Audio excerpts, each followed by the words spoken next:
Hi hello all. இன்றைக்கி நம்ம சேனலில் உப்பு பாலைவனம் மற்றும் மஞ்சள் நதி பற்றி தாங்க பார்க்க போகிறோம். சலார் டி யூனி என்ற உப்பு பாலைவனம் தென்மேற்கு பொலிவியா நாட்டில் உள்ளதுங்க.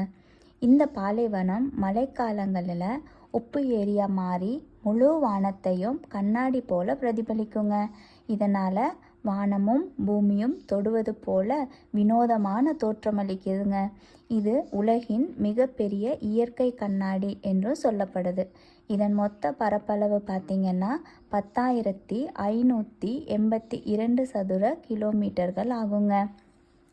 அடுத்ததாக மஞ்சள் நதி பற்றி தாங்க பார்க்கலாம். சீன நாட்டின் இரண்டாவது பெரிய நதி ஹுவாங்ஹே என்று அழைக்கப்படும் மஞ்சள் நதி ஆகுங்க. இதன் நீர் மஞ்சள் நிறமாக இருக்கும். வெள்ளப்பெருக்கு ஏற்பட்டு அதிக சேதம் விளைவிப்பதால் இந்த நதியை சீனாவின் துயரம் என்றும் சொல்லப்படுறாங்க. அவ்வளோதாங்க. இந்த வீடியோ உங்களுக்கு பிடிச்சிருந்ததுன்னா ஷீப்ஸ் இன்ஃபோடெயின்மெண்ட்க்கு சப்ஸ்கிரைப் பண்ணுங்கள். உங்கள் ஃபேமிலி அண்ட் ஃப்ரெண்ட்ஸுக்கும் ஷேர் பண்ணுங்கள். தேங்க்யூ.